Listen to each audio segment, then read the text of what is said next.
Sortir plus de vérité sur ce qui s'est véritablement passé à ce moment-là. Gérez donc ça, s'il vous plaît. Isabelle Maréchal. C'est parce qu'à un moment donné, si on paye pas tout de suite, on va payer tout à l'heure. La rencontre, Maréchal Dumont.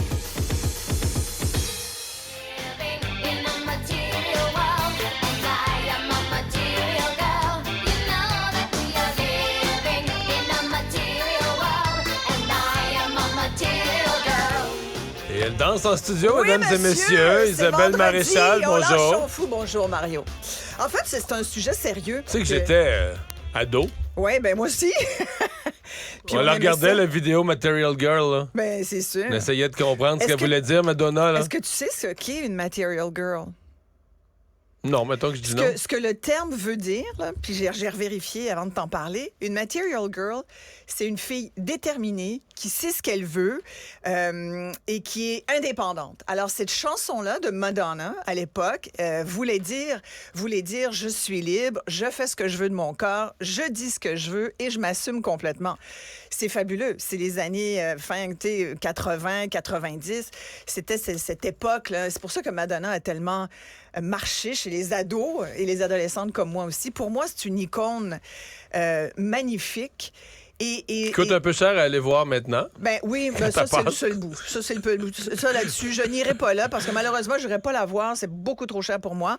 Mais et je trouve que là, ben, mais tu les prends tous maintenant, les spectacles, ça devient bon. C'est ça. Mais aujourd'hui, j'ai vraiment été inspirée. Mais ça fait un petit moment que je suis l'affaire des Grammy Awards parce que depuis que Madonna est allée au Grammy se présenter, elle a fait aussi plusieurs apparitions sur ses réseaux sociaux avec un visage que beaucoup ont dit qu'il était déformé, gonflé par la chirurgie esthétique, avec une coiffure qui n'était plus de son âge, à tel point que les gens ont dit des horreurs sur la façon dont elle se montre aujourd'hui et qu'elle choisit de se montrer. Madonna, c'est une icône de la musique, de la pop, mais c'est aussi une icône de mode.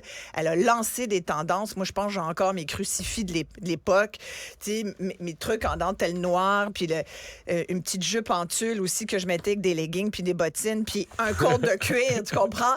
C'est ça, Madonna. Puis je pense j'ai encore ce côté-là de Madonna en moi, malgré le fait que, comme elle et comme bien des filles, on vieillit. Et pourquoi je te dis comme bien des filles, j'aurais pu dire comme tout le monde? Parce que je trouve que c'est plus dur pour une fille, pour une femme de vieillir, alors que Sur la scène publique, en tout cas. sur Ça, la c'est scène publique, indéniable. c'est sûr. Ça, là, Indéniable. c'est indéniable.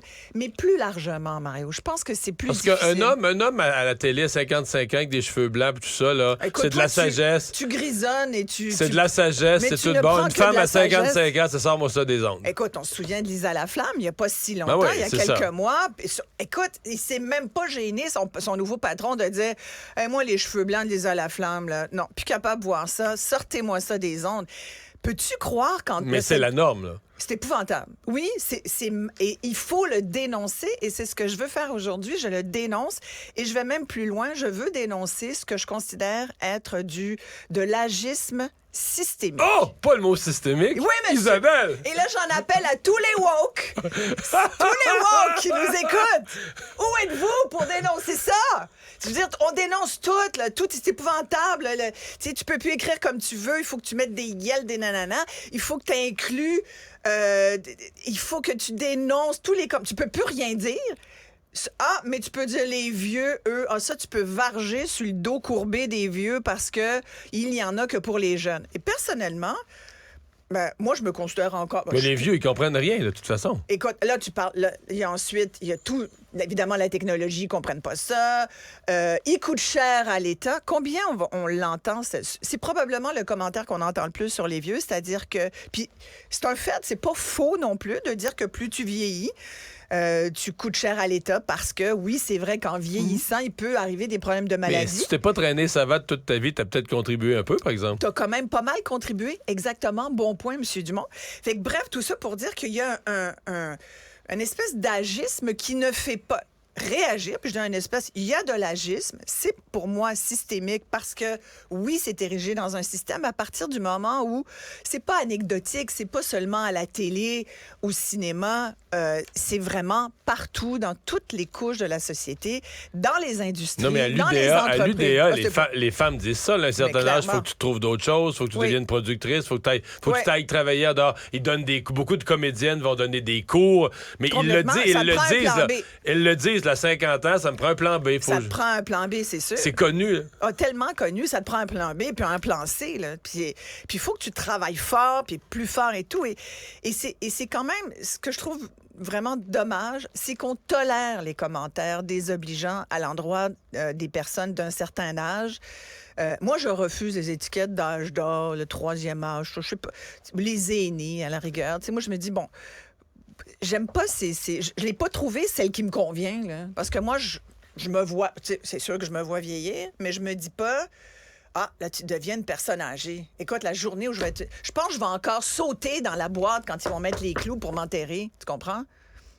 Parce que je pense qu'il y a une question d'énergie, une question de passion, une question de... Tant que tu es allumé, puis que tu es conscient, puis que tu as des idées, puis et que tu es en santé. La santé, c'est un élément tellement majeur, parce que quand tu n'es plus en santé, puis que tu peux plus bouger, que tu es pris chez toi, là, ça fait une différence. Mais tant que tu as cette espèce de vitalité, ben t'es pas mort. Pourquoi on te dit à partir de 50 ans, veux-tu te tasser, s'il vous plaît? Tasse-toi, fais de la place aux jeunes. Moi, j'ai été jeune, tu l'as été, on a fait notre place, puis on est des X. On peut-tu te le dire? On peut-tu le dire aux On a gens? fait notre place à la pioche, nous. Hey, nous, là, t'en souviens-tu, à l'université, on nous disait... Moi, je me souviens, dans mon cours de journalisme, Jacques Larue-Langlois, feu, ce grand professeur de journalisme, nous avait dit, bon, on était 30. Combien il y en a parmi vous qui veulent être journalistes? On s'est tous levé la main, tu comprends, parce qu'on était... Vous étiez dans le cours de journaliste. On était dans le cours de... Alors, on croyait quand même en nos possibilités. Et il nous a dit, hey, s'il y en a 2 ou 3 dans votre gang qui le sont, ça va être beau. Ça m'avait marqué ça. Et il a raison. Mais c'était ça. Moi, je me souviens, mettons, des parce que gens qui avaient étudié avec moi. X, Ben oui. Sacrifié. Du monde qui avait un diplôme, un bac, ouais. mettons, en génie, n'importe quoi, commençaient à travailler dans un magasin à temps partiel, envoyaient leur CV tout partout. Dans l'espoir, c'était toujours l'espoir d'un remplacement. Quelqu'un tombe malade, une est enceinte, puis là, tu vas pouvoir rentrer. Ouais. Puis là, par la porte d'en arrière, une journée de temps en temps, à un moment donné, tu vas rentrer dans l'entreprise, mais... C'est ce que les jeunes vivent aujourd'hui, de dire, tu finis ton diplôme, là, puis tout le monde veut t'embaucher, là. C'est nouveau, ça, là. Ça date des 4-5 dernières années. Exactement. Nous, en tout cas, on nous l'a dit, Génération X, tu pouvais mettre un X là-dessus. Il fallait travailler beaucoup plus fort et tout. Puis bon, donc, on l'a fait, notre place. Moi, je pense que les jeunes, moi, j'aime ça en avoir autour de moi. J'en engage. Je travaille avec des jeunes. Mais je pense que ce qu'il faut, c'est l'intergénéralité. Je pense que l'intergénérationnel est forcément la voie d'avenir. Quelqu'un qui n'a pas compris ça, moi, je pense qu'il se peinture dans le coin tout seul. Mais il faut le dire. Et jusqu'à maintenant, on tolère trop les commentaires d'agisme. Mais je vais quand même te lancer une réflexion. Parce que moi, ça me frappe quand même des fois, là. Je veux dire, la chirurgie plastique, le botox, tout ça, tu sais. Je mords de rire toutes les fois que j'entends Jean-Marc Parent parler de ça en disant, mais voyons, tu penses-tu que on te regarde, là, tu penses-tu qu'on se dit, mais voyons. Tu penses qu'on le voit pas? Tu penses-tu qu'on le voit pas ou tu penses-tu qu'on se dit, mais voyons, elle est donc bien jeune, madame-là. Fait que, tu sais, c'est un peu ça. Mais OK, mais mon point, il n'y a pas un piège là-dedans de dire, ben, il faut accepter, rendu à 50 ans. Mais en même temps, on s'étire de toutes les manières pour essayer d'avoir l'air de 30 quand on en a 60. Oui, c'est un piège. Tu as raison de le dire. C'est une question. Fait qu'on joue le jeu de ceux qui portent des... Complètement, mais c'est extrêmement difficile. Moi, écoute, j'ai été vraiment très intéressée et inspirée par ce texte de Josée Blanchette, qui était d'ailleurs une collègue du bac en journalisme dont je te parlais, qui disait, et je la cite, aujourd'hui, elle écrit sur justement le masque de la Madonna, et elle dit « Je m'en fais pas une gloire, mais j'ai décidé de vieillir sans intervention divine, si on exclut un peu de cacherne et des mèches occasionnelles. Je vieillis badass. » Et je me retrouve là-dedans parce que moi, je résiste. Jusqu'à maintenant, j'ai résisté à l'appel de la chirurgie et tout ça, mais sincèrement, je t'avoue que de temps en temps, je re-questionne ce choix. Et puis moi, je veux parce dire, que je les vois, puis je me dis, peut-être que je devrais faire pareil. Ouais. Mais moi, je veux dire, si tu le fais pour toi-même, parce que tu dis, ça m'énerve, je me vois le matin de telle manière, moi, je dis 10 sur 10, vas-y. Ouais. Si tu le fais pour les autres, là, ça va plus, là. Mais c'est là, et c'est là le piège, à mon avis, c'est que tu finis par le faire pour toi, que tu dis, que tu penses. Parce que moi, quand je me regarde, je me dis, ouais, ça, tu sais, il y a des bonnes journées, puis il y a Tu des dis moins quoi, là, bonnes puis- journées. Ben, il y a des affaires, mais tu sais, il y a tout le temps quelque chose. C'est ça, c'est une autre affaire des filles. Ça, il faut qu'on règle ça. Je sais pas comment, là, mais écoute, ça fait des années que j'essaie de trouver des solutions. J'ai eu 2 filles, fait que j'essaie d'être un bon modèle pour elles, puis d'être très encourageante, tu sais, de pas faire, de pas être dénigrante, tu sais. À un moment donné, d'ailleurs, j'avais fait une règle à la maison. Et puis, on l'a abandonné vite parce qu'elle me coûtait cher. J'avais dit, OK, les filles. Je trouvais que mes filles se dénigraient. Tu sais, se trouvaient, ci, ça. Là. Dénigraient légèrement. Physiquement, là, je trouvais pas que c'était correct. Non, parce qu'elles ont une grosse confiance en elles quand même. Il y a eu ça. Là. Mais, tu sais, des commentaires sur notre physique, on en a allègrement, nous, les femmes, comme si on n'est pas bonne avec nous. Tu sais, je trouve qu'il faut qu'on nourrisse notre propre bienveillance. Il y a ça à développer. Mais. Et donc, la règle que je dis, OK, on va mettre un pot, puis on va mettre chacune $1 chaque fois qu'on porte un commentaire un peu désobligeant à notre propre endroit. Écoute, c'est moi qui remplissais le pot.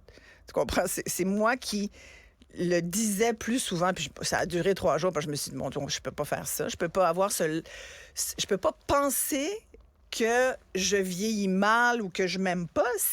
C'est un très mauvais exemple pour mes enfants qui sont des filles et qui doivent affronter la société agiste aussi. Parce que si tu es jeune aujourd'hui, dis-toi que ça dure pas longtemps. Et c'est bien quelque chose qui nous rassemble tous, c'est qu'on va tous Mais ça, on le sait. Quand on est vieillir. jeune, on pense que ça dure Mais longtemps. quand- On ne oui. croit pas que ça dure pas longtemps. Alors tu vois, et je trouve qu'on est effectivement peu bienveillante avec nous-mêmes. Est-ce que les hommes, vous l'êtes plus? J'ai l'impression que c'est moins quelque chose que vous avez parce que on vous l'étiquette pas dès l'enfance. Et ça, je pense qu'il faut aussi changer ça. C'est très complexe comme sujet parce que il y a plein de couches qui se rajoutent, qui s'additionnent, qui font que ça devient effectivement un système. Mais tu sais, j'ai fait beaucoup d'entrevues avec des gens, quand on parle de pénurie de main-d'œuvre, il y a tout le temps des gens qui te disent... ben, moi, je ne sais pas où elle est, cette pénurie de main-d'œuvre. Ça fait 3 ans que je me cherche une job. Quel âge vous avez?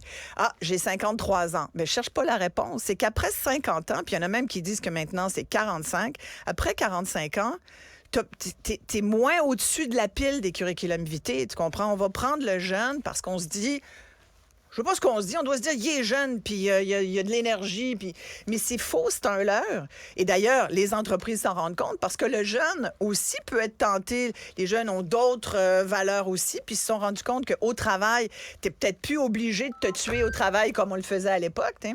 Fait que bref, il y a tout ça. Et tu reçois des commentaires. Non, on sur reçoit toi. des messages, c'est... C'est quoi? Ah, c'est François Legault. Qui dit quoi? Il t'envoie-tu un message personnel? Ben oui, il dit qu'il ne reconnaît pas l'agisme systémique. Arrête! Tu me niaises! C'est épouvantable! Aïe, aïe, aïe. Non, mais... Écoute, non, mais c'était quoi, sérieux, ton message? Non, j'ai pas de message. J'ai joué pour faire des bruits volontairement à mon sel Arrête! pour générer cette excellente blague. Ouais, c'est une excellente blague. Je suis Pour, éclatée. pour Ouais, que tu ris c'est ça. tout le week-end. N'empêche que tu sais que l'agisme est très documenté. J'ai quand même une partie très, très théorique dans cette chronique. Le terme agisme a été utilisé la première fois en quelle année, M. Dumont? Toi qui es un ancien génie en Eh herbe. boy, la première fois, le terme Ming, agisme, ming, ming. Attends, c'est je vais trouver une récent. sonnette, moi aussi. C'est là, pour récent, que- je dirais 1998. Tiens. 1969. Ah oui? Oui. Alors, j'ai une autre question pour toi. Qui a été, puis je vais te donner un indice, qui est le psychiatre et gérontologue américain qui l'a défini comme un profond désordre psychosocial? C'est pas rien, là. Profond désordre psychosocial. Grobez ça, là. Ça, c'est de l'agisme. Qui est le nom? Qui est ce psychiatre, gérontologue américain qui le... Est-ce que je connais un seul gérontologue américain? Je sais pas, mais je pourrais te dire qu'il s'appelait, son nom de famille, Butler. Ah non, c'est pas Gérard. Je le connais pas. Robert Butler. Et les travaux du psychiatre Butler sont très, très, très intéressants sur l'agisme, effectivement. Et c'est la discrimination. Alors, j'en appelle effectivement à tous ceux qui crient... Butler, en 69, a créé le terme agisme. Maréchal, en 2023, a créé le terme agisme systémique. Voilà. Bonne fin de semaine, Isabelle. Merci beaucoup.